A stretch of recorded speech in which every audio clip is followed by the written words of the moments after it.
you. Firstly, thanks elets for having this platform to discuss and share our ideas.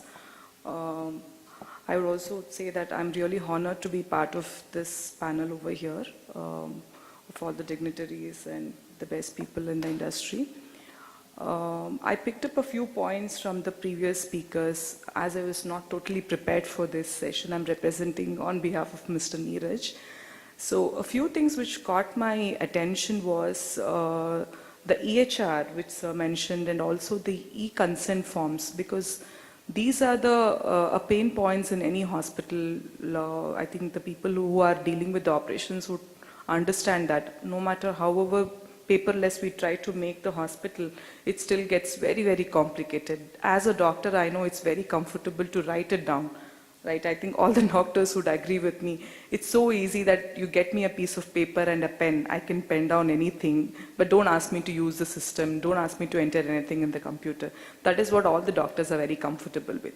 Or some technology which makes the paper written scripts into maybe the type format. That's the best thing what we can do. So the entire technology and the innovation is just for the doctor to keep himself at ease and not use the technology. That's what is the need of the hour, I think. There are a couple of things what we are using in our hospital, where a doctor pens down the notes for the patient, and the same notes goes into the pharmacy, and the same notes goes into the patient records it's basically a automated transcription. So I think that is one thing which is in the recent innovation which really is doing very well. I think that I'm not sure how many hospitals are following that. And when it comes to the e-consent form, I heard Sir telling that the government calls for the new innovations every year. So I think this is one thing which probably is the neglected area and can be developed very well. The e-consent forms is totally not uniform. I think some hospital which has a surgical consent is totally in a different way than the other hospital. We don't follow the same consent forms across. But patients behave the same across. I think they are not different at all. They behave the same. They have the same kind of problems when consents are not taken in the right way. I think uniformizing that would be the really good idea, and probably putting it into the e-consent form of the government also would be a good thing to do.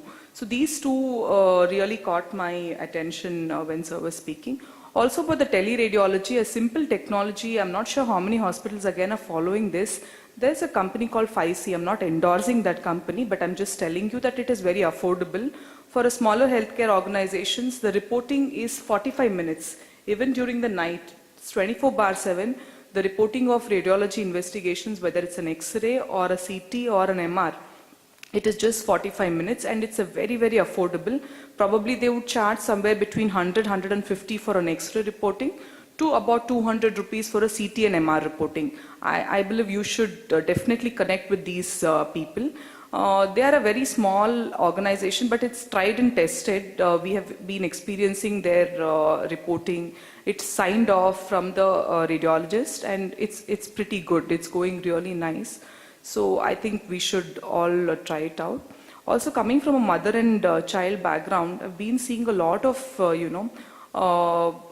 there is a neonatal mortality rate which still exists in India. That is mainly because of the lack of, immediate care when the child is being born. So a lot of hospitals who are multi-speciality, or whether they are belonging to the mother and child setup, they are concentrating more on the retrievals from the remote places, which the fully equipped, ambulances, they bring it to their setup. They try to stabilize the infants there, and then they bring it to the primary setup. So that is one area again which is not given too much of attention.